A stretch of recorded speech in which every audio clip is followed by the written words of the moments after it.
This is iRadio. When contributing to a topic on the radio, please avoid statements that may incite or promote hate. We encourage constructive points of views and criticisms that aim at providing solutions to problems facing the country. We do not want rumor mongering or information that is regarded as hearsays. We advocate for messages of peace and unity among the people of South Sudan. This is iRadio, your eye on South Sudan.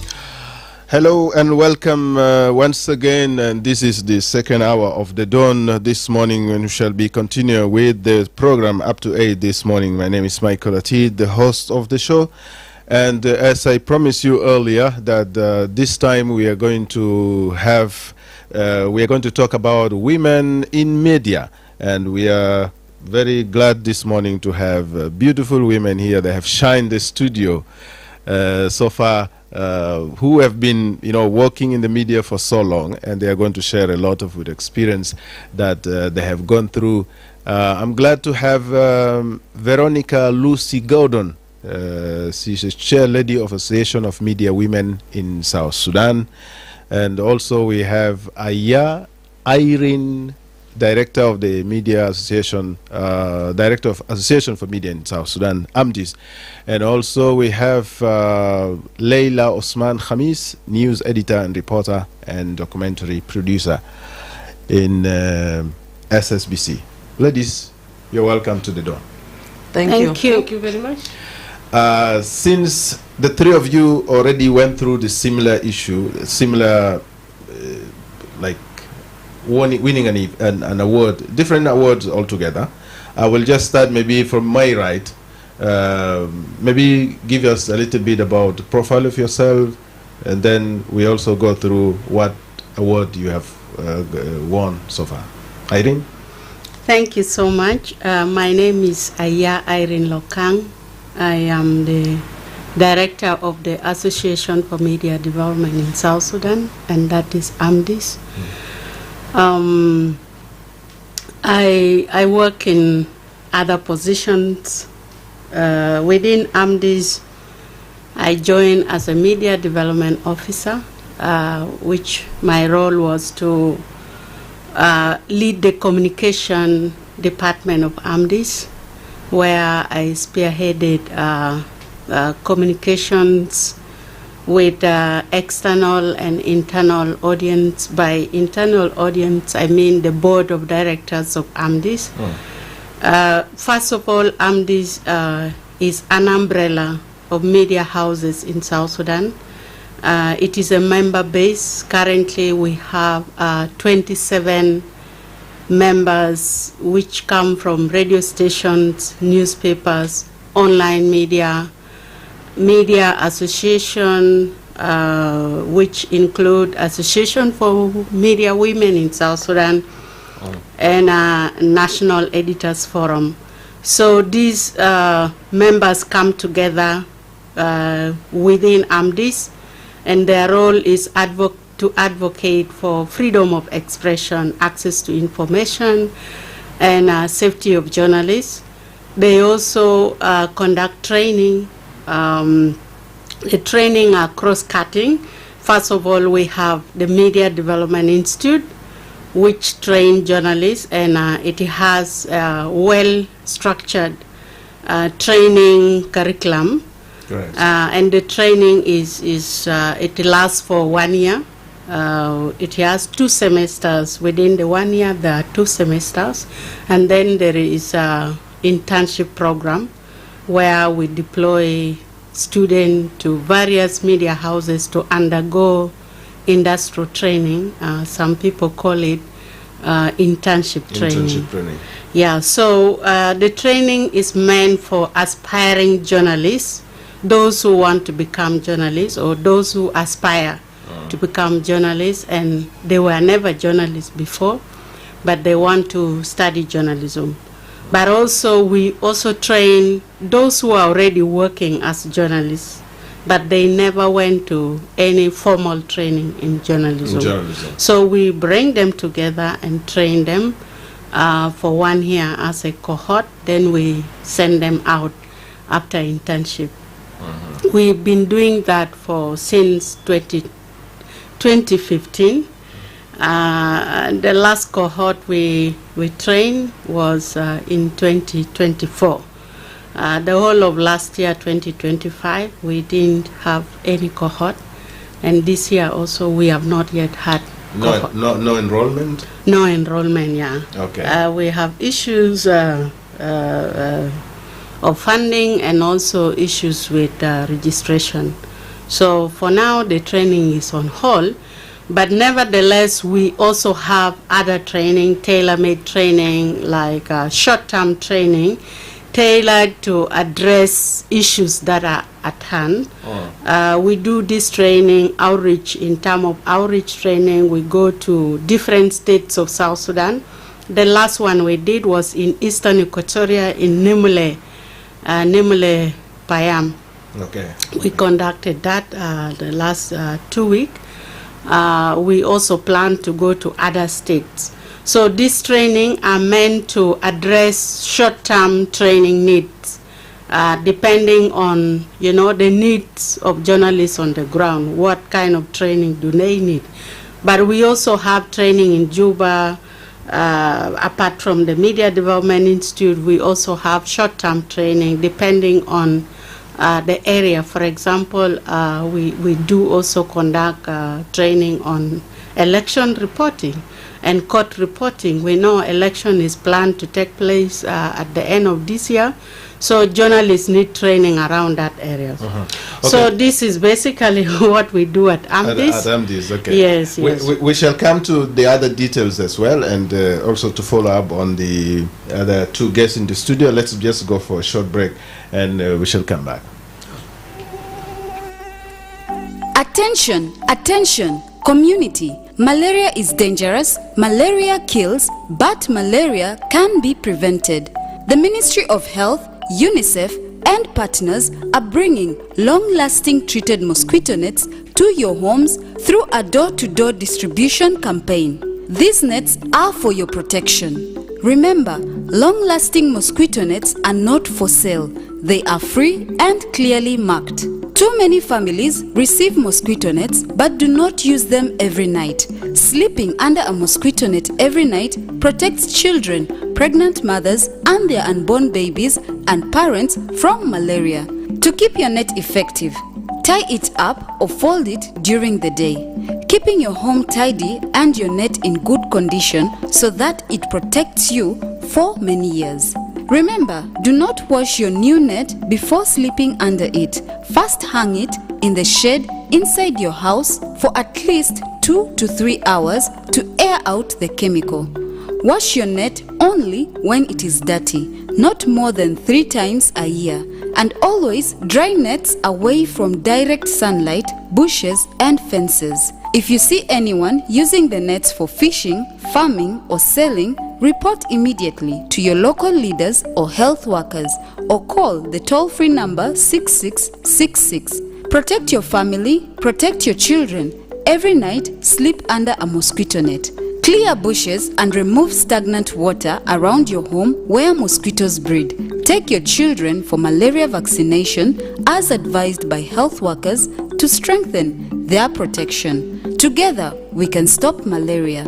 For more information, call the Ministry of Health toll-free number 6666. This message is brought to you by the Ministry of Health with support from WHO, UNICEF, and partners.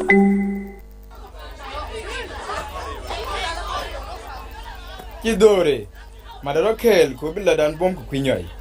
Oshera, Unikanaman, Nani did Canadi Silong, Chunga Kale, Kubanigam, Kondial Kale, panishin konga mada tet kunko lanake alora mennon kai e maktabi ko piu ka jinub Sudan ka tinenti let ka kujam ni am Afrika kan shoja Afrika ka lo mu be gwasto wa yoni we monindi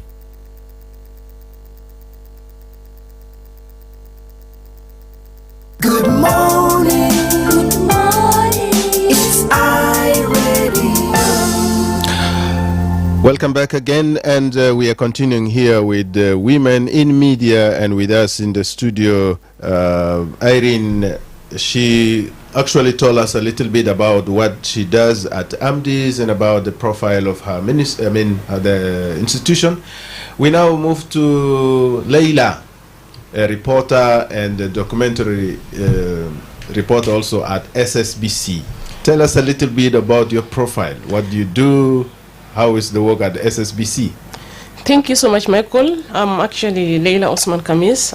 Just to correct you also, I'm the deputy chairperson of the Female Journalist Network, of which I think I forgot to give the detail, but I think since we are right on, I think good. I'll need to talk more about that. So, actually, based on my work and based on my experiences, I began work at SSBC in 2008 as an inexperienced journalist. But of course, through various training, of course, I managed to maneuver. I began as a producer from the production. One of my managers saw the talent in me, said, why can't you join the newsroom? So I've been alternating between newsroom and production. And also, I produce several programs, co-producing with, even I think there's a program I produce with Oyed Patrick. We're producing together, and then from there on, as I was gaining these experiences little by little, I also, when I joined the newsroom, basically I got so much involved into reporting, because my passion in reporting actually was so much that to an extent that sometimes when I'm doing those stories, I feel like at least it should be a story that should be having an impact on somebody, or a story that is touching, or a story that maybe can bring development, or, a story maybe, that can bring peace. So I've been doing this for quite a while, and there's a time I think I got a break off. I went for further studies. I thought I wanted to deviate from the media, but at the same time, after finishing my studies, actually I went for development studies. I did development studies at Makerere University. So I'd reached a point, I'm like, okay, I think I've done enough in the media. Why don't you look outside? But as time goes on, I keep coming back to the media. Something keeps on dragging you back. Yeah, something keeps on dragging me back. We had several training, like at SSBC, the JICA media experts came in, they were training people. So most of them got interested in, in my ability, and they had to train me. So actually the training in documentary making, I got it from JICA expert, one of the best producers in documentary makers. Yeah. She trained me. To be sincere, producing those stories is not easy, most especially those feature stories, because these are detailed things, detailed stories. Stories that can make an impact, stories that dig a lot about something, about somebody, or about development. So through that, because it was through grit and thick, so I managed to do that, and I thank God at least to some extent I managed to to get all those ideas and synergize them. At least out of it I got something of which I think is the show progresses. I'll talk more about. Also on the other side of the Female Journalist Network, I think it's a network that is empowering people. I think it was formed in 2019 to empower female journalists, to give a voice to female journalists, and also a voice to the voiceless women outside there, bringing out stories of female journalists, profiling, then training female journalists, and also capacity building of the Female Journalist Network. So regarding all this, I think these are some of the things I've been doing, and lately we are trying to lobby for support for the Female Journalist Network, of which we have also a lot of challenges. Challenges with funding, since I think with a lot of with our cut in the funding, I think, affected most organizations, of which Female Journalists Network is one of it. And we are still trying to lobby at least to get something at least that can enhance the capacity of the Female Journalists Network in South Sudan. Yeah, we shall come to that. Thank you so much. We now give the chance to Veronica Lucy. Inti رئيسة بتاع جمعية نسوان بتاع الإعلام في جنوب السودان. Arabic fi? Arabic konyo? No. Because when we do it all in English, some of our listeners, they also complain, you know, كلام ده كله كتير بإنجليزي كتير أنا ما فاهمين حاجة. طيب نديك الفرصة. شنو عرفينا شوية عن الجمعية بتاعك و what do you do profile شوية عن الجمعية دي. تفضل. نعم الجمعية دي اسم بتاعه بالمعروف أمويس هو أكرونوم أمويس بإنه Association for Media Women in South Sudan. أنا ممكن نلخبط شوية بإنجليزي كمان. Yes, yeah, sure. الجمعية دي كونوا في 2008 وكان كونوا بأربع نساء أو النساء دي كان نقول نساء لأن كان نساء اللي اشتغل في إعلام. عندنا كان مرحوم بولونيا ماتياس كان شغال في جريدة.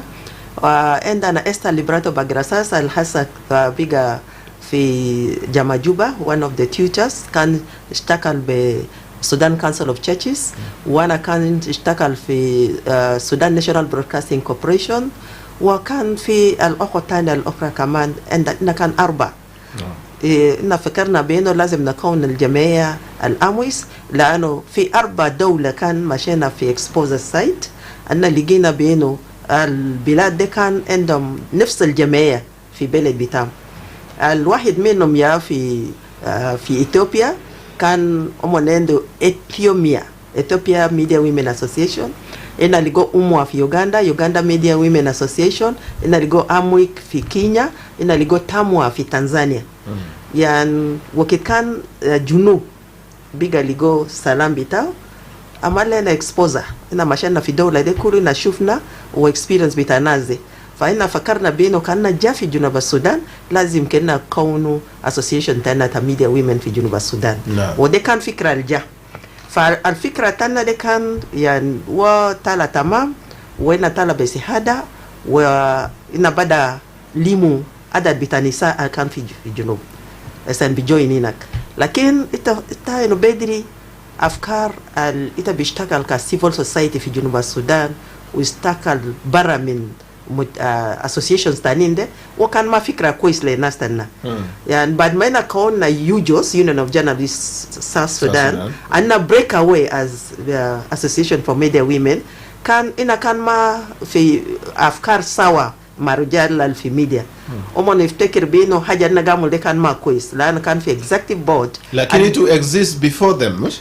No 2003 in establish البودي بتاع يوجوس سوا موم أيوة لكن بعد ما إن establish بودي بتاع يوجوس يتفتكر إحنا كان في كاناياتو أنا كان treasurer بتاع يوجوس يعني إتا كان بعد من secretary وإتا بعد chair and the board and members are key members بتاع board ده هم نكون رجال فإن شوفنا بينه إذا نكون أداة بس حتى كان في politics تا اللي كان ناس زي secretary chairman شنو ديجو position تاني يتا بستep forward يا بيجار ليتا يعني مسافة ده طويل وكان في representation بتاعنا تنسوان إتا باين ما represented outside كان في ناس جيتا لابارا إتا يعني chair deputy أما secretary يا بامشي نسوان ما جيروا treasurer ده كل يوم قاعد جوا treasurer قاعد شغل تاخد ده بسيط تشتكى لجوا يعني ماشينا زي ما إنا قاعدين في بيت كافي مدبا يعني فكر بينه إسنا بيشاركوا participation تاعنا بيكون equal مع رجال ده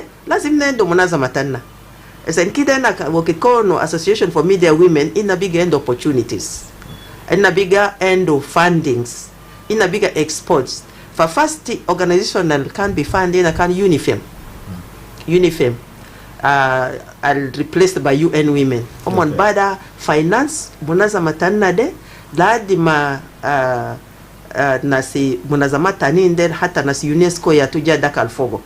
Bada sahim fogo.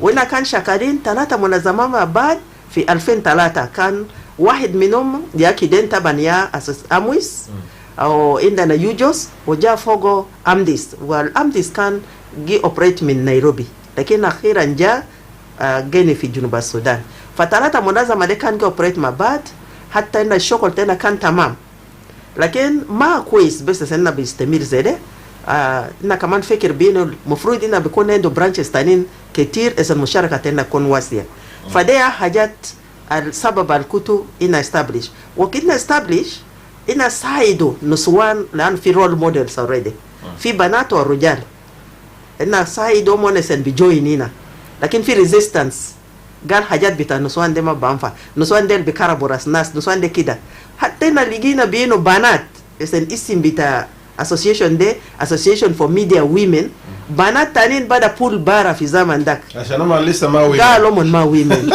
شفت ده كان جزء من التشالنج المفروض البنات اللي كان زمن داك من بنات كان عملوا من منتورشيب مع women كانوا من تالا the real women ذاته في زمن تاسا دي فده يقولوا نقول حاجة بسيطة association for media women in South Sudan. طيب the three of you are here in the studio into different experience altogether أننا دارين نعرف يعني مساهمات أو contributions بتاع women in developing in shaping the media landscape في South Sudan. نبدأ من إيتا فيرونيكا and then we go Okay. أنا إنه في contribution تنا إننا كأمويس إننا بعد شوف في representation تا نساء ذاته زي ما أنا قلت representation بتاع نساء في media sector هل في شامل إننا دقينا بينه إننا ما complete في representation حتى في institution media institutions تانين في جنوب السودان كان بداو وكل إنت بنشوف نسوان ده في منصب التحت اللومن ما في decision making ما في decision بقدر أعمل لأن decision are made by male so أمون كان marginalized أمون underrepresentation ده إذا كان رأى كان في SSBC يعني زول بيجا كان قال إن درنا 25% في جوهاجة ده يعني ممكن بكالتا قال شو إنت شفت عدد النسوان هنا ده نسوان ده أكتر من رجال كده عددهم يعني بيشوفوا الشكل بتاعكم كنسوان في منظمة ده لكن ما بعرفوا نسوان ده هل بعمل ديسيزون أمون جيمسي لسنوزات هناك يعني كان في ديسيزون في تيبل ممكن رجال يا بيجا جاني كان واي مرة فوقه واي مرة ده بقدر مسي لصوت نسوان ده كله برا ما ديسيزون is made by majority هذا الكثير يا بونسو فإن بدأ الادفوكيت تنا وكامبين بتاعنا في under representation بتاع نسوان في جو media sector ألو في media houses ذاته تاني إنا شوفنا بينه نساء ما قاعدين يجي كتير في إذاعة في موجود في جنوب السودان أمون ما جرا ونسو تبارا public talks ده أمون ما في فوقه حتى كانت جا في public speaking عدد بيتهم ما في كان نرى في coverage أنا نسوان في media كان مشينا في coverage إنا باين في agenda كله ممكن واي مرة يقونسو وعدد النساء كتير ليه ممكن ميديا كمان كده هو يدينا فرصة للنسوان ده كلام شيء أبيرو عن حاجات الغاسل مع حياة بتاعه ده كمان ناقص كان في زمن داك فإن بدأ الشيء بينه كده نفتح فرصة ودي air time في ميديا هاوسز اسم كده نسوان ونسو أبيرو عن حاجات الغاسل مع نعم ده كان حاجات الاثنين قمنا بو لكن كان نجح وكان نجح نمرة 3 هنا قمنا بينه كان في التعيين ولا دير عينو نسوان في ميديا سيكتور لازم كان تعينو بينو مرة ما أبلاي كان ما في أبليكيشن بتاعه فوقه كده ري أدفرتايز إذن لازم مرة يكون في نساء الرجال الثلاثة فإنا حاولنا كمان فوقه نجاح فأدفوكسي تانا استمر حتى نقول عليلا إنا قاعدين نشوف نسوان جليد في ميديا هاوسز كويس ندي فرصة لليلى. Thank you so much, Michael. Actually, I'll first begin with the Female Journalist Network. أنا ما بقدر أتكلم برا بكوني سي. أنا هي ما بتكلم بروتان بكون سهل لنا أصلا زمان ده. So we'll begin with the contribution of Female Journalist Network. Actually, in real sense, with the Female Journalist Network, formed since 2019, they've gone a long way. in all these years, at least some of the notable achievements that we've got in spite of the challenges. We have the media gender policy that is out, and we managed to disseminate that to some of the media houses.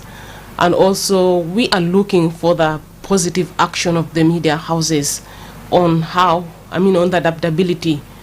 Some of the things that Veronica was talking about in terms of employment, in terms of, gender mainstreaming, in terms of giving equal opportunities to the female journalists in the different workplaces, different opportunities in terms of, maybe training opportunities. Then maybe in terms of news coverages, not only maybe covering soft news, female journalists should be also, trained also to cover some of those hard news. Tough news stories, of which I believe they're capable, and there are visible examples on the field right now amongst the female journalists that we can talk about. Yeah. Also, the training women on public speaking, most especially engaging with the training parliamentarians on female speaking. Then also we female journalists ourselves, it's easier to give the microphone to these other people to talk. But sometimes when you give the microphone back to us, it is a challenge. So these are some of the things that we've been doing. We've trained them on, and I think there are capable female journalists that right now I believe can stand and express themselves visibly. And we say these are the women we are proud of. Then you go also in terms of profiling women. These are some of the things female journalists did, and also capacity building among us female journalists, just in spite of the challenges. So we are just looking at ways, or maybe to do more in some of those areas of sexual harassment, gender-based violence, then online harassment. These things are happening among us female journalists, those challenges. These are some of the things we are looking at as an entity, maybe as involving AMDIs, involving UJOs, involving AMWIs, our partners. Because when you have all those entities together, we as female journalists, of course, under the umbrella of AMDIs, yes, I think sometimes it's good to have those media agencies around, because the synergy, helps, because through consultation here and there.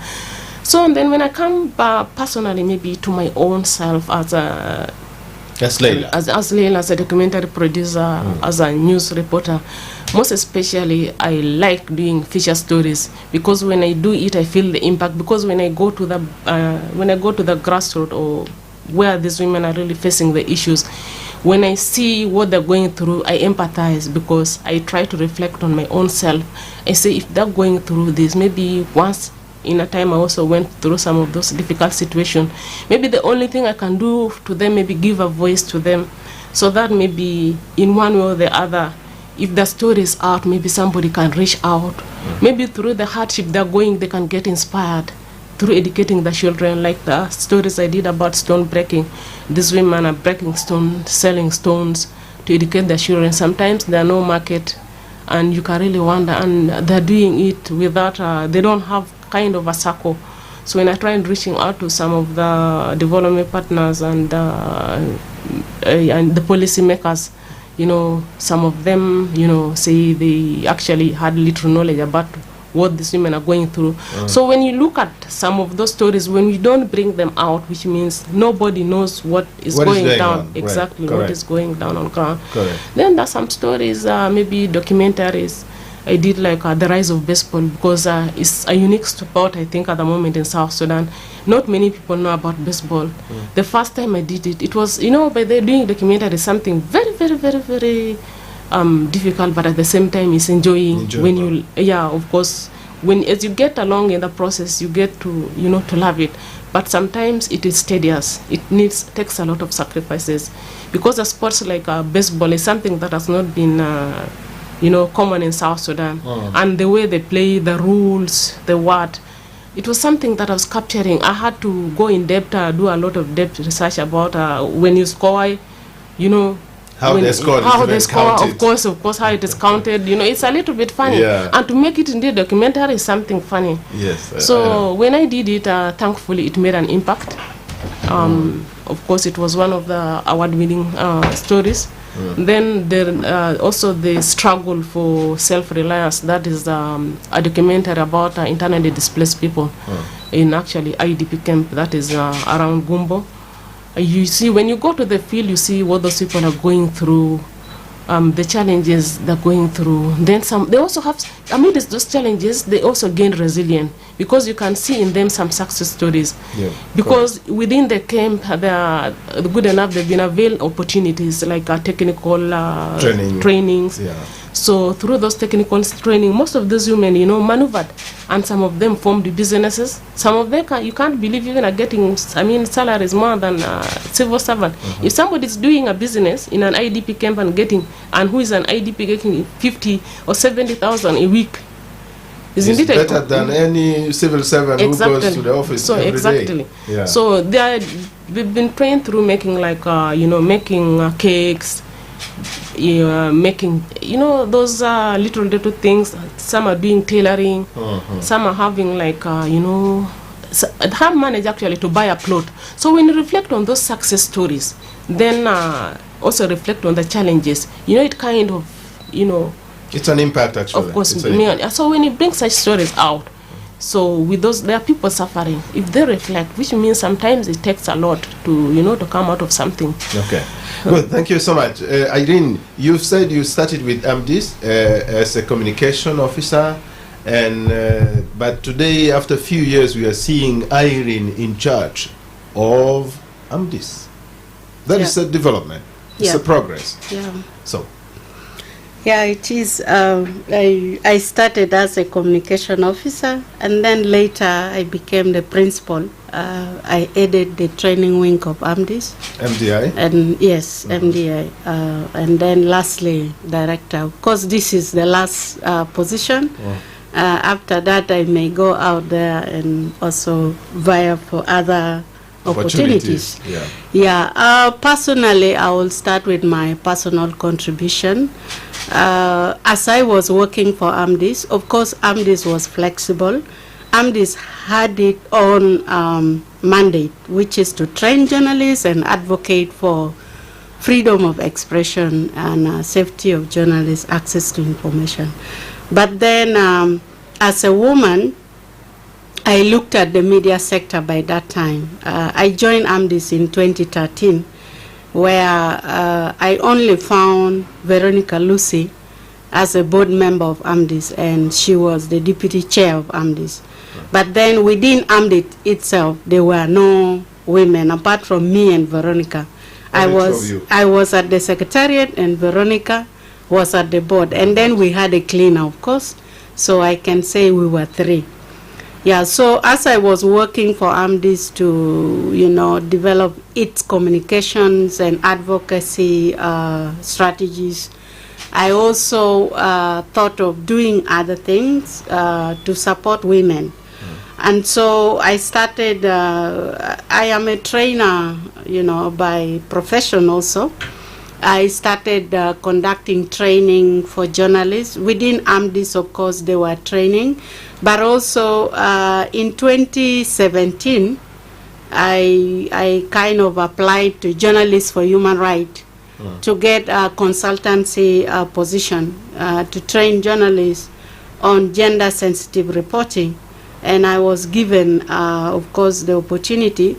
So I was deployed in 7 media houses to train journalists on gender-sensitive reporting. My title with JHR was Gender Media Trainer.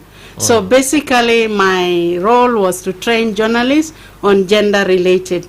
So when I went to these media houses, I found that, first of all, the voices of women were lacking in terms of having the voices in the newsroom. In terms of having female journalists, there were very few female journalists by that time. Sometime in a media house, if you are lucky, you may have 1 or 2, but also their performance were not up to date because they were squeezed, and also they were not so much empowered.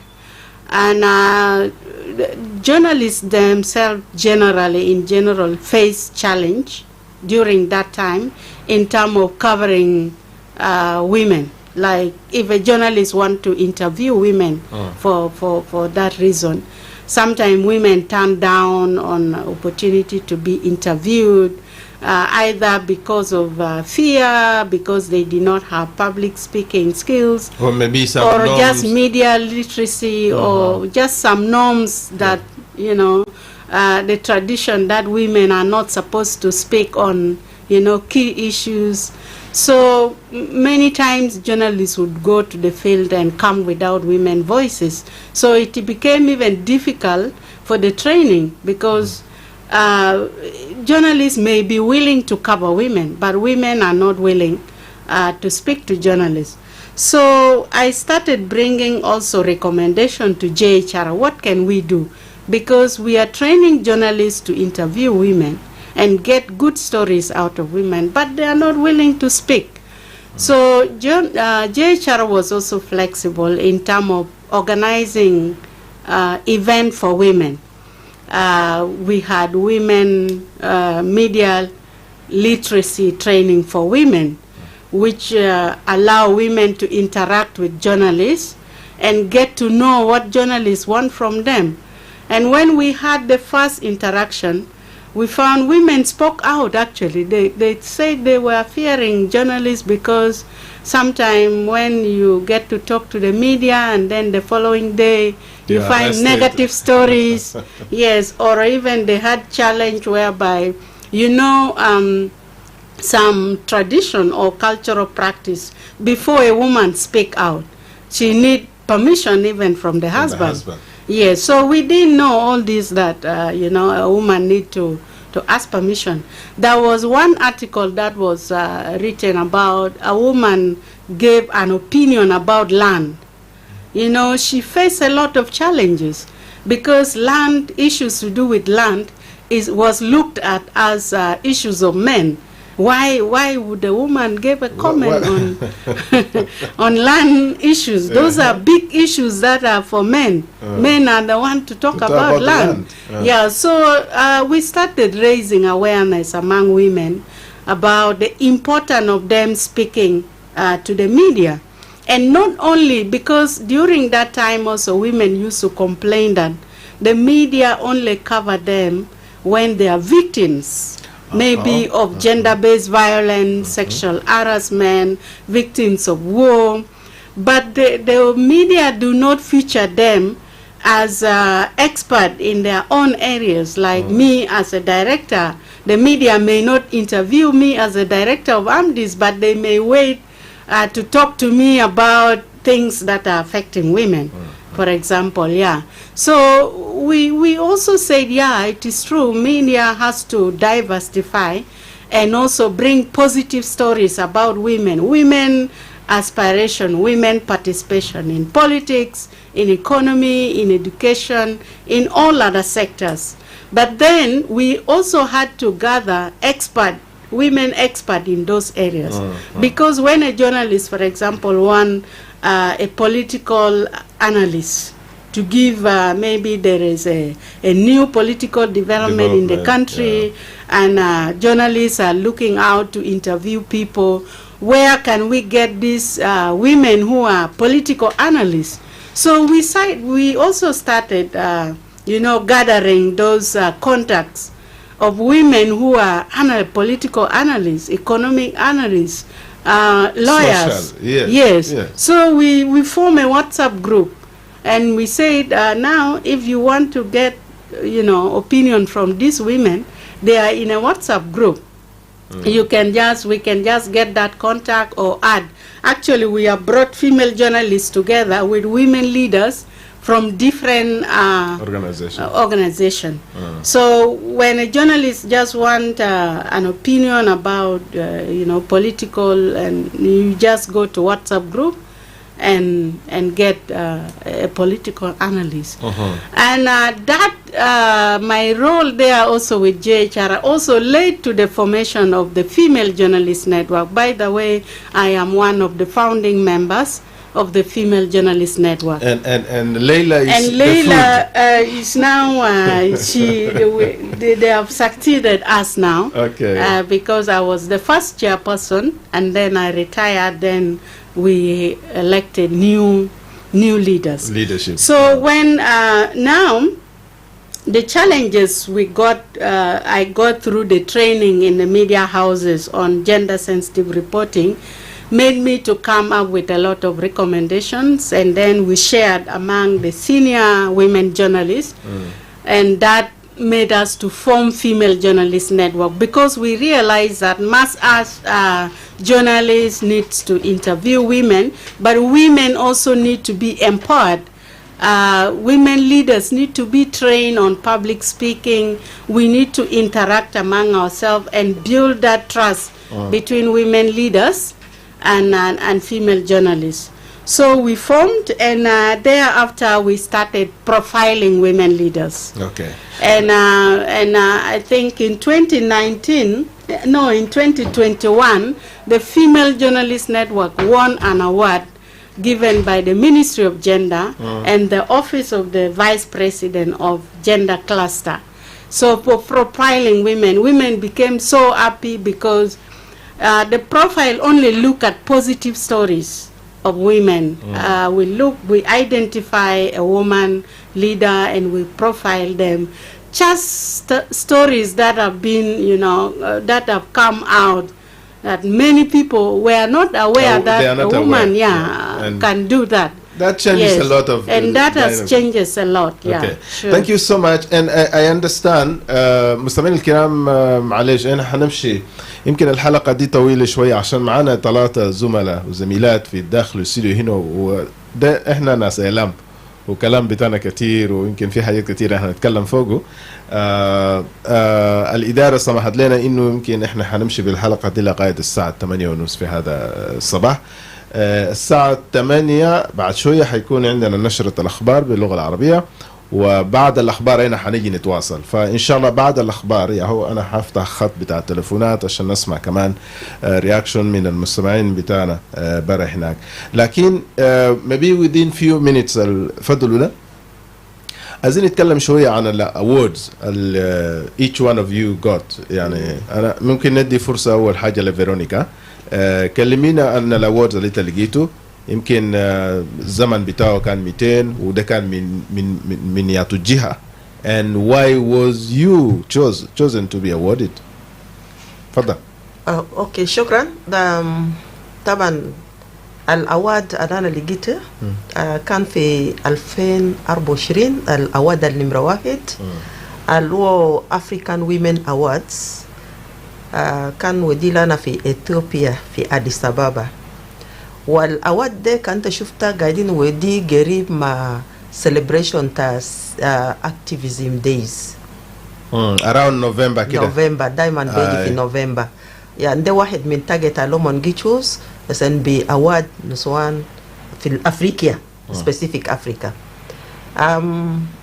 أواد النمرة 2 أنا لقيته في 2025 اللي هو في رواندا في كيغالي. الأواد ده of being influential, one of the most 100 influential women in Africa. ما شاء الله. فالإنفلونس بتاعي through media. طبعا الإنفلونس through media through some other training في الونوس الكتير. طبعا قاعدين نتكلم بين النسوان ما بيهيبوا جا في الإعلام، ما بيهيبوا لإعلامين. يعني النسوان حتى في public spaces تانيين ده ما بيهيبوا ونسو كتير. لكن زي ما انت قلت قبل شويه بين الناس إعلاميين ناس بتاع جوتا، وانا واحد من الناس بتاع جوتا دي ذاته. But that is a positive جوتا. انا واحد من الناس بتاع جوتا دي ذاته. انا بحب اعمل جوتا من داخل الاستديو، لان انا اشتغلت في استديو 28 سنه ما شاء الله في سودان ناشونال برودكاستنج كوربوريشن راديو ان تي في. انا عملت جوتا كتير فيه. انا خصص في مشاكل بتاع الاسره، تنظيم الاسره والحاجات كتير، يعني بونس عن عذابات، يعني كيف الاخلاق بتاع الزول العذابه وكده كده. فانا كمان بتخصص في المجتمع، بحب بونس في المجتمع. كان في مشاكل في المجتمع انا بداك الموم سوا بونس موم كمان في المجتمع، وانا بعمل زيارات في مكان الكتير. فانا عملت تحسيس في اذاعات المختلفه كتير، وانا شجعت الشباب. كان ما شباب في الميديا ولا شباب في المجتمع تاعنا اسن كده اعمل حاجات تانيين الكويس.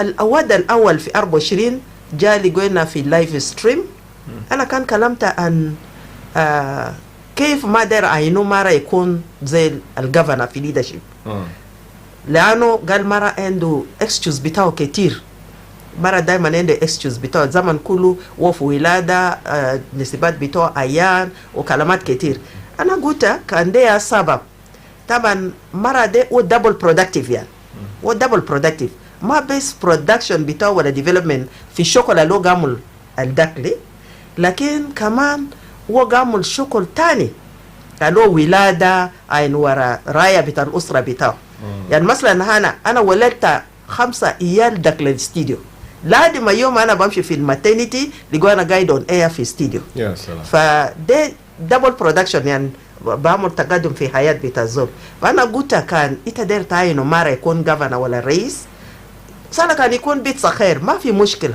بمشي في ماتينيتي ليف ودي فرصة لراجل إنه بيشتكى له يعني الرجال ما داير يكون نايب بتاع مرة قال ما داير يكون نايب وفي ثقافات تانيين ذاته بيقول زي دي قال ما تكون نايب بتاع مرة يعني كده تبقى مرة ذاته فأنا قلت إذن ما تكون مرة نهاية مرة ده كان ولد في ماتينيتي ليف إنت بيكون عنده فرصة ليه ما بقدر يرد يكون نايب بتاع مرة أنت تشيله فرصة تمام ده زمن الله في 3 شهور في ماتيريتي ليف انت مسؤول يعني يعني ده جزء من كلمات اللي انا قاعد نستخدمه لناس وكان راه في لايف ستريم وفي حاجات كتير انا كلمت عنه فدي حاجات انا اللي جوبوا فرصه بتعوضها الاثنين.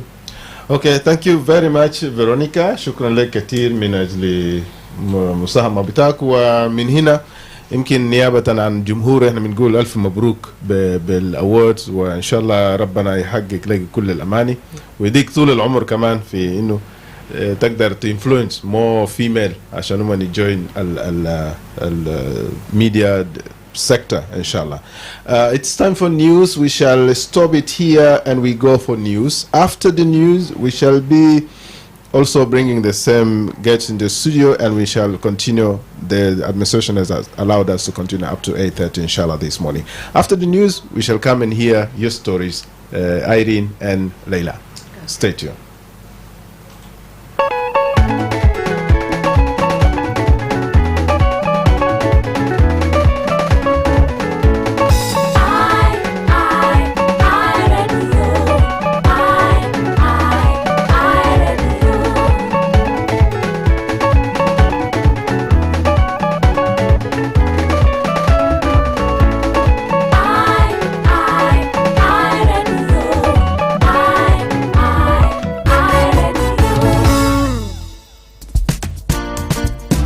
لكم مستمعين الكرام لصغة بتاعكم الكبير في آي راديو من حيث الأخبار والمعلومات.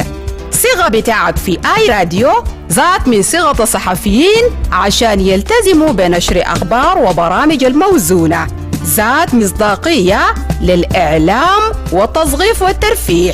نتيجة للكلام ده وصل عدد متابعين آي راديو لأكثر من 17 مليون نفر. مباشر من جوبا على الهواء وعلى الإنترنت. ده آي راديو عينك على جنوب السودان.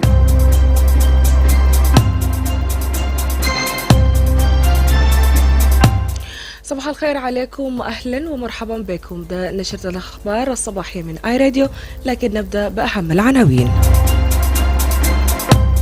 بيقول الدكتور دانيس مبيور المدير القطري للتحالف مكافحة الملاريا في جنوب السودان إن البلاد لا تزال تعاني من عبء كبير من الملاريا حيث تساهم بنحو 1.1% من الإجمال الإصابات والوفيات على مستوى العالم.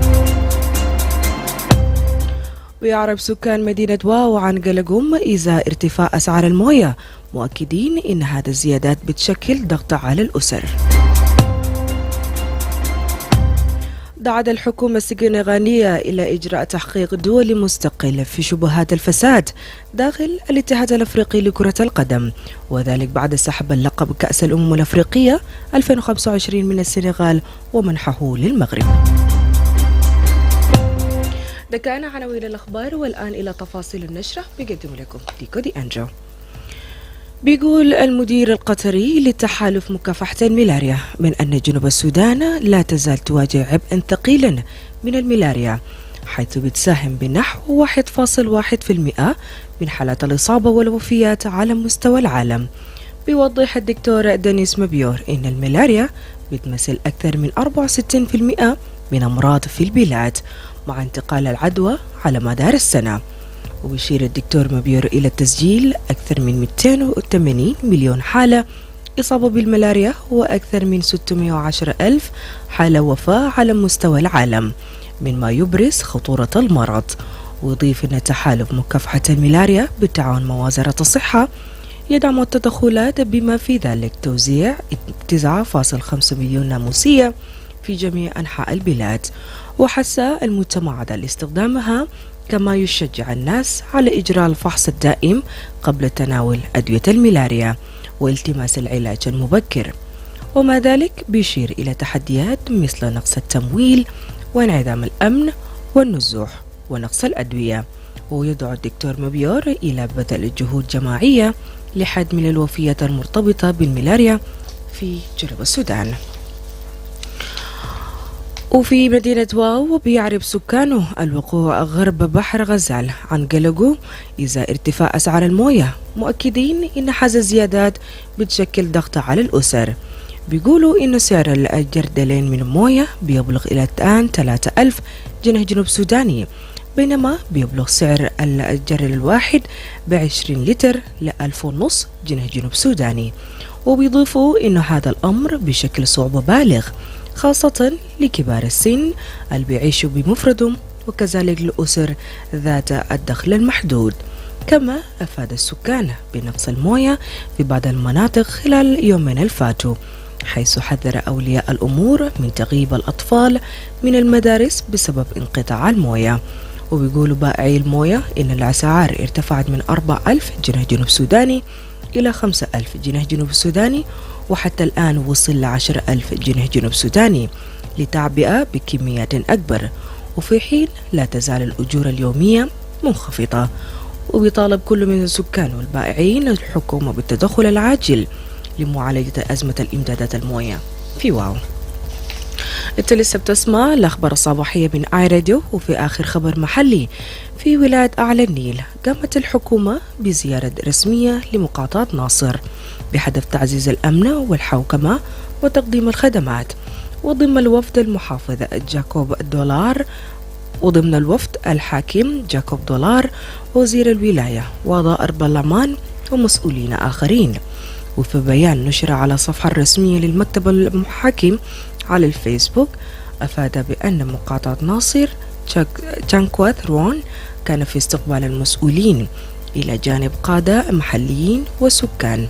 وتأتي هذا الزيارة في إطار الجهود المبذولة لمعالجة التحديات الأمنية والتواصل المباشر مع المجتمعات المحلي. ومن المتوقع أن تساهم المشاورات مع السلطات المحلية والأجهزة الأمنية في تحسين الاستقرار في المنطقة. أما في أخبار الإقليمية أو الدولية، نبدأ بالسنغال، حيث دعت الحكومة السنغالية إلى إجراء تحقيق دولي مستقل في شبهات الفساد داخل الاتحاد الأفريقي لكرة القدم الكاف، وذلك بعد سحب اللقب كأس الأمم الأفريقية 2025 من السنغال ومنحه للمغرب. فازت السنغال على المغرب 1-0 في مباراة نهائية التي أقيمت في يناير الفات، إلا أن الاتحاد الأفريقي لكرة القدم ألغي النتيجة يوم الثلاثاء بعد انسحاب لاعبي السنغال من أراضي الملعب احتجاجا على احتساب ركلة جزاء لصالح المغرب في وكيل بدل الضائع. وبعد استئناف قدم الاتحاد المغربي لكرة القدم قرار كاف إن السنغال خسرت المباراة بانسحاب مجلس مسجلا النتيجة 3-0 لصالح المغرب. وفي بيان له قالت الحكومة السنغالية إن هذا القرار غير المسبوق وخطيرة للغاية، واستند إلى تفسير خاطئ بشكل واضح للوضوح، مما أدى إلى قرار غير قانوني وظالم للغاية. وجاء في البيان بترفض السنغال رفضا قاطعا هذه المحاولة الغير مبرر لاستيلاء على أراضيها. صرح مسؤول استخباراتي رفيعة المستوى في الولايات المتحدة يوم الأربعاء بأن النظام الإيراني متمسك ولكنه منحك لحد كبير. وأدلت مديرة الاستخبارات الوطنية توسلي جاربرت إلى جانب مسؤولين كبراء آخرين إدارة ترامب بشهادتهم أمام جلسة استماع في الكونغرس لأكثر من ساعتين حول التحديات العالمية اللي بتواجه الولايات المتحدة. وكان هذا أول إحاطة إعلامية علنا حول المعلومات الاستخباراتية منذ بدء الحرب في أواخر فبراير، وجاء بعد يوم واحد من استقالة أحد كبار قادة مكافحة الإرهاب الذي صرح بأن إيران لم تكن بتشكل تهديدا وشيكا للولايات المتحدة. وبكده انتهى نشرة الأخبار من آي راديو، لكن نرجع نذكركم بأهم العناوين.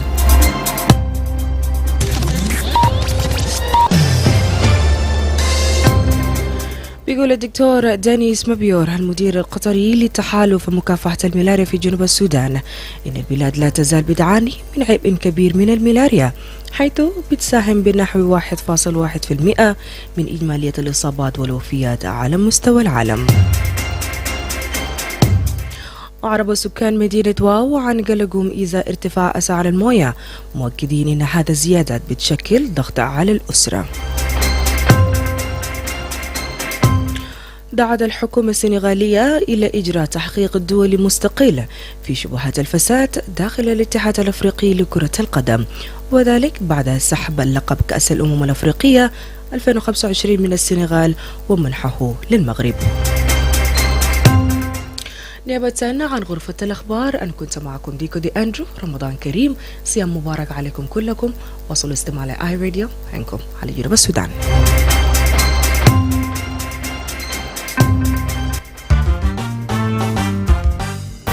Thank you for choosing iRadio as your source of news. If there is a story or an event you would like iRadio to cover or report about, please send us a text message on 0925 287870. It's also our WhatsApp number. Follow us on X at iRadio Juba, like our Facebook page, iRadio, subscribe to our YouTube channel at iRadio South Sudan. You can also visit our website and listen to us online at www.iradio.org.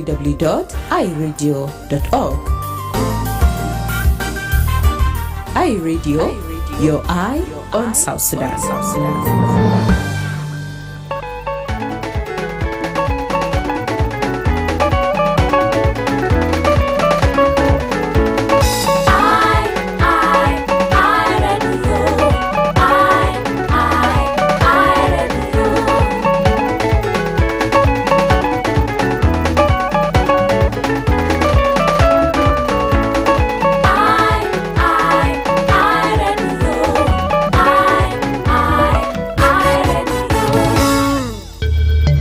عزيزي مستمع إذاعة آي راديو، لما تشارك في أي موضوع على الإذاعة أرجوك تفادي تصريحات بتحرض أو بيشجع على الكراهية. إحنا بنشجع نقد بناء وآراء هادفة اللي بتهدف إلى توفير الحلول للمشاكل اللي بتواجه الدولة. إحنا ما دايرين ترويج للشائعات أو المعلومات اللي بتعتبر بأنها شائعة أو أغاويل. إحنا بندعو إلى رسائل السلام والوحدة بين مواطنين جنوب السودان. ده آي راديو، عينك على جنوب السودان. مرحبا بكم المستمعين الكرام، ومرحب. ده الساعة الثالثة، يمكن بداية الساعة الثالثة من الدون الصباحي، ويمكن في الهاف ان اور الجاي أنا حنمشي لاكستندد تايم بتاع الدون عشان أهمية الموضوع، أهمية الكلام اللي احنا بنتكلم فيه هنا في الاستديو. يمكن حنمشي لغاية الساعة 8:30 إن شاء الله في هذا الصباح. معي داخل الاستديو يمكن ضيوف، زملاء، زميلات في المجال بتاع الإعلام. Before the news headlines we hear the experience with Veronica Lucy about the award, and also giving this opportunity to Leila Khamis for also giving us the award you have recently being awarded to. Yeah. Thank you, Michael. Actually, just to talk about the award, yeah, it's good sometimes to feel proud of what we've achieved, given some of the challenges maybe you've gone through.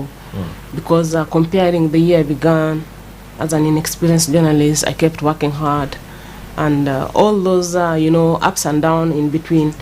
So I can proudly say that at least in 2023, that was when at least I first saw the sweat of my work.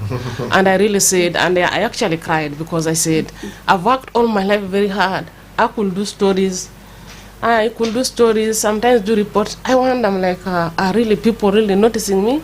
Is there any problem with what I do? So you cried before the award? Actually, after the award. Okay. Because it made me to reflect a lot, because I was looking at, a lot of things.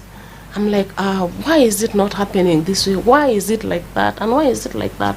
But finally, I say in 2023, I got the first fruit of my award. That is actually the same baseball I talked about, the rise of baseball in South Sudan. That documentary, at least, was one of the best sports documentary that year. And I think when I did it, it was the first thing that when I saw I did, I'm like, indeed, I did it. Who awarded you this? It was UJOS, Union of Journalists of South Sudan. That is in 2023. It was around November, I think, when the award happened. So when I looked at it, I'm like, okay, that one, based on that, it was just based on the uniqueness of the sports itself, and how, because with baseball, it talks about discipline, it talks about resilience, it talks about all those aspects, it brings those people together. It also talks about the aspect of unity. So given the uniqueness of the sports itself, about what it portrays or what it preaches alone, makes it significant. Being that it is a male sports, but also the female are also playing in the documentary, because they're playing together with the men. So it kind of brought that bonding activity. Also, it also inspires, ladies to join sports, because sports is tendency always, we look at sport as maybe being only for masculinity. That is a male thing. So the female are left out. So if you look at it genuinely, it gives you, that idea. Then just going away from that, coming to 2024, I think was one of my best year, I think I can say. One of my best year, because when I look at it, actually, sometimes when we look at award, of course, it is there. It's part of recognition of what we've done. And when you look at it, okay, so at least I've managed to do something maybe to the community. Even you reflect at it, you really see the positive thing out of it. With that, then there came the Japan Prize, which I applied for through the proposal. It was actually a proposal division, a pitch about a story, actually a documentary. When I pitched that story, I was a little bit, hesitant. What was the documentary about? It was about a blind musician, that is Mr. Paulino. The title, General Paulino. General Paulino, Into the Light. Okay. This is somebody that has not been talked about so much. And if you look at his life, he has been doing music. In spite of his handicapness, less has been talked about it. Actually, when you go into his profile in the internet, you find less talked about him. So I'm like, why can't I do something about this musician? And then that feeling came into me when I pitched the story about him. I stayed reluctant. What surprised me when I got the feedback. When I got the feedback, I've been selected amongst the 6 finalists. I couldn't believe it, actually. That was, I think, when I was so overwhelmed, because out of around 4 entries, 59 countries in the world, if my pitch was selected amongst the 6 finalists, the top 6 countries, then I think that means a lot. It means a lot, actually. Not for me only, for South Sudan, not for South Sudan alone, for South Sudan Broadcasting Corporation, because it trained me, and I can say that it is. I mean, there are really good journalists there, in spite of the challenges. The people that are capable. So when I looked at it as South Sudan being represented in the Japan Prize, it was something special for me. Leave that aside, going again into the final itself, looking at those people, these are people maybe from, from experienced countries where the media, is well set up. All these countries, like you have Jamaica there, you have Nepal, you have Bangladesh, you have Kenya, then you have just a list to mention, I've forgotten, amongst the 6 countries. Then when you look at those countries, then you're competing amongst these experienced journalists with all their gadgets. Actually, I went with my, to be sincere, let me be open, I went with my old computer. Some of them are carrying this iMac. I'm like, oh God. When I look at myself, I'm like, yes, exactly. To be sincere, we had two mentors, a Japanese and an Argentine, preparing us for the final pitch. When I first presented, they told me your pitch is long because strictly you have to make it 7 minutes. Beyond 7 minutes, it's a violation. Yeah, of course, beyond 7 you'll be cut. And this is one of the rules. So that your pitch is too long. It was almost up to more than 10 minutes. How do I cut it to stream it? And the pitch lacked what do we call this? An aspect we call like when you're doing a pitch specific, something specific in that pitch. So when I went there polishing it to bring it to the final content to present on the final day, I'm telling you, I had sleepless night. And when you look at the judges, these are not judges. These are judges from Germany, judges from Norway. Some of the judges experienced documentary makers in the world who have maybe some of the Hollywood experiences in documentary making. I'm like, oh my God. Now, 12 judges. Who is Leila going to compete in such an environment? Going to compete in such an environment. It was so tense, to be sincere. Even some of the judges could bypass me. I was so tense. I'm compared to all the competitors. I was so tense because I never had time like to joke or to do what I was strictly focused. Yeah. Then came the final.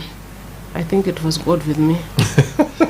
I didn't notice the eyes that were in the room. I was just looking into myself and the paper I had. People were presenting using PowerPoint. I told the mentors, I'm not going to use PowerPoint. I'll use my papers. I tried making the PowerPoint. Things were not coming. I'm like, no, I'll use bigger technicality, so you just forget about it. Of course. I left actually with advisors from some of the mentors I had nearby me. I left it.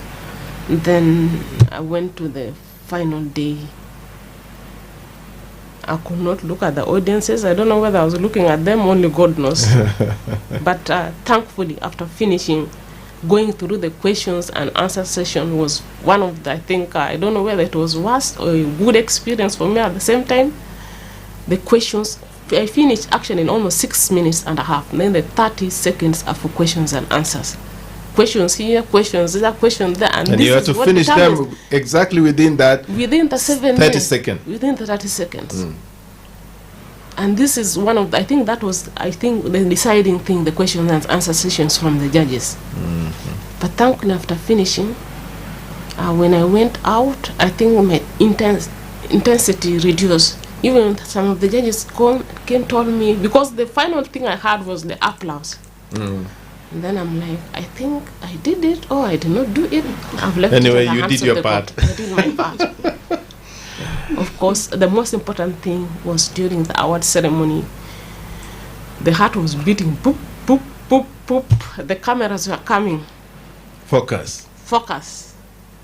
The winners of the best outstanding proposal from South Sudan. Oh my goodness. That was when I actually cried on the stage. Yeah, you hearing that the name of your country, you just and reflecting it back on what your country going through, it just your tears just can drop and flow. Because my main competitor was from Kenya, an Englishman actually, but a Kenyan. Okay. I'm like, now this Kawaja here, this one's here, this Masungu, this Masungu. Apart from the Jamaican lady who is, I think, typically like me, African. I'm like, okay, I think actually cried, to be sincere. Yeah. Because winning it, until now, some people go for the second time, fail to win it. So I'm like, I think God was with me. The most important thing was carrying the flag of South Sudan. That was the best. And also raising, SSPC as a platform that trained me, I owe it. But of course, in all this hard work, there are always people behind. I cannot say typical 100% I produced the documentary alone. There are people, there are my cameraman, my editor, Faiz Michael, my editor, Rami Badwi, Asunta Jangara, who was my co-producer, will help me here and there. Sometimes lend me a giving hand, someone in one way helping me with some of the translation here and then. So I really have to thank all those people. Then in the same year, I think I also won the UJUS award in the peace journalism. That's best documentary and also second overall. Then also the same year, also 2024, I won the best documentary also at Juba Film Festival. So these are some of the things I can proudly say. I can't say that what I want to say is that there are female journalists that have won awards. I really recognize them too. And which means the female journalists are coming up. It gives me that sense. And in spite of all these challenges, I think the most important thing that we have to remember, always facing your own shortcoming is the best thing that can happen to you. Because with those shortcomings, it helps you reflect on where you came from, on the challenges you went through. Some of these things come through thick. Maybe sometimes you are rendered dismal, sometimes you are undermined, sometimes. So if you look at those, when you keep on reflecting and you reach a certain stage, you say, okay, not that you want to prove them wrong, but you keep doing what you know how, what you do best, and through that, it kind of gives you that energy. Keep the resilience exactly, and actually support consistency resilience as well. and strength, and then so turning weaknesses into strength. Accepting your weaknesses and also accepting yourself and others is one of the most important things, I think. Thank you very much, Leila, for your experience, and you still have a long way to go, so you have more awards ahead. Don't forget that. Yeah. Hopefully. Okay, inshallah. We now give a chance to Irene. Maybe briefly also take us through the award you won. Yeah, thank you so much. My award was actually given by the African Women Award. It's a group of women, African women who came together, successful women in various fields, who came together and formed the African Women Award. It is based in Ghana, and it mostly award women in leadership position, leadership and influence. Okay. So the award is actually about leadership and influence. And I was awarded last year in 2025 in Kigali, Rwanda. And the award is called 100 Most Influential Women in Africa. Oh. Yeah, so normally the African Women Award call for nomination of successful women in different areas. So now the nomination, I mean the call for this year is now out, and so people nominate. Me, basically, I don't know who nominated me, but people across Africa nominate the women that they feel is fit to be awarded in just category. Yeah, so I found myself first, Veronica, actually the award, it was the same award that was also given to Lucy Veronica. Some years ago? The same year, last year actually. Yeah, the same year. Yeah. So I feel, the several work that I have done in leadership position within AMDIS, but also within the media sector. I have been a leader for the Female Journalist Network. I've also just been a leader, like I've been the chairperson of many national media, celebration, like World Press Freedom Day, World Radio Day, and Impunity Day. You find that I lead those national celebration. And of course, leadership is also about influence. When you do not influence people, you can't be a leader. It will be very difficult for you to be a leader. So I feel that the work that I have done as a leader in the media sector has earned me that award.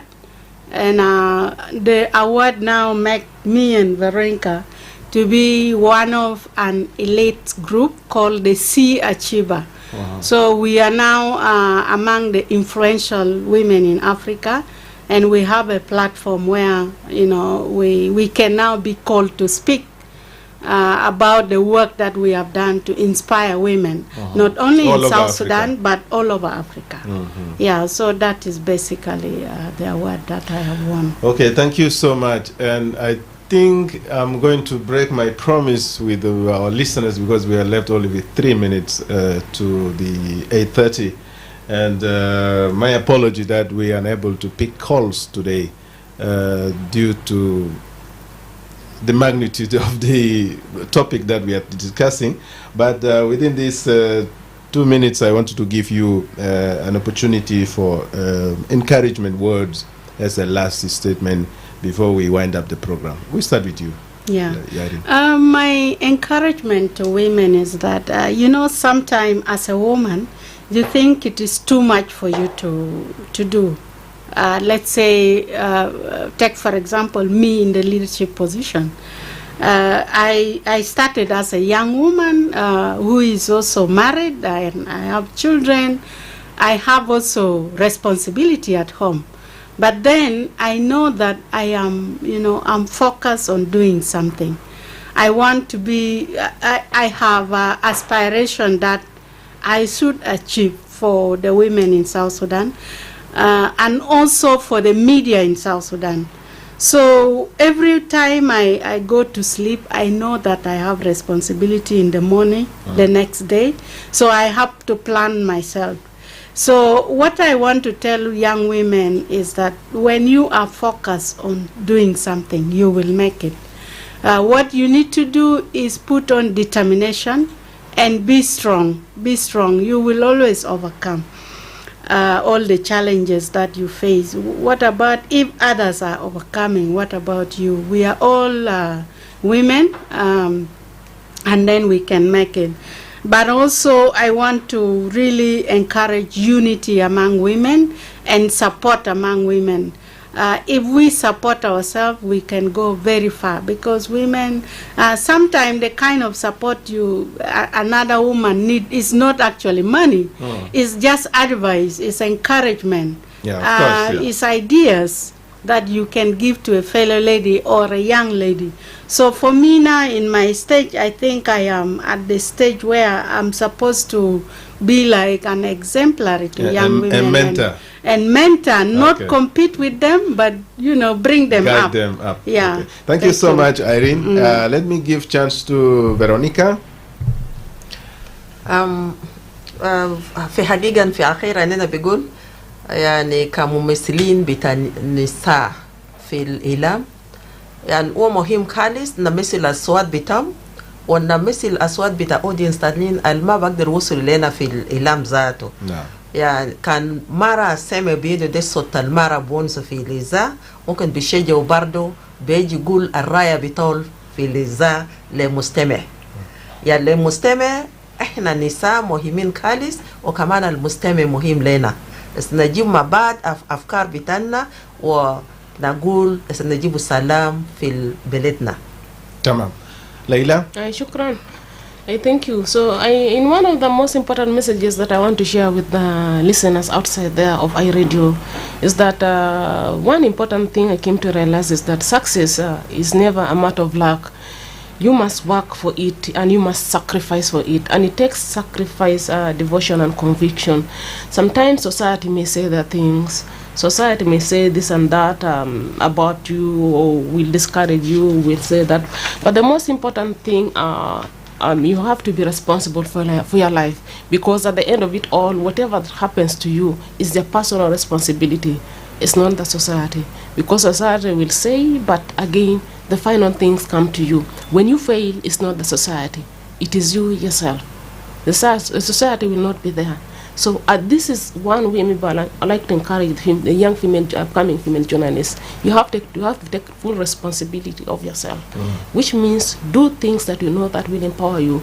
Do things not doing that maybe I want to please somebody. Do it in a way that you want maybe to transform yourself, maybe transform the society, or have an impact in the lives of others through maybe telling impactful stories with a mindset to make an impact, maybe to help the society at large. Because the period we are living in a period that we really need peace, we need development, there are a lot of things. So we need to encompass all those things maybe. That is, then I also came to learn that at least in this field of journalism, diligent is the most important thing. Because when you're diligent, you're able to achieve a lot of things. Yeah. Okay. Thank you so much, Leila. Thank you, Irene. Thank you, Veronica, for your presence here. It has been really a pleasure having three of you in the studio today and sharing what an outstanding experience that you have gone through. May God bless you. Thank you. We also thank all the listeners that have been following us. And again, once again, I want to apologize that we are unable to pick calls during this today's show due to the topic that we're discussing, and also a lot of information we're cross-cutting coming up and down. Thank you so much for listening and for your patience as well. I don't forget also, I want to thank my team, Badia Johnson and Awan Moses and Paulina Athier. Those are team behind the dawn of the dawn here on iRadio. I've been with you, your host, Michael Ati. Don't forget, soundtrack will be coming to you, and also the rest of our programs will follow. Enjoy the rest of your day. Good morning.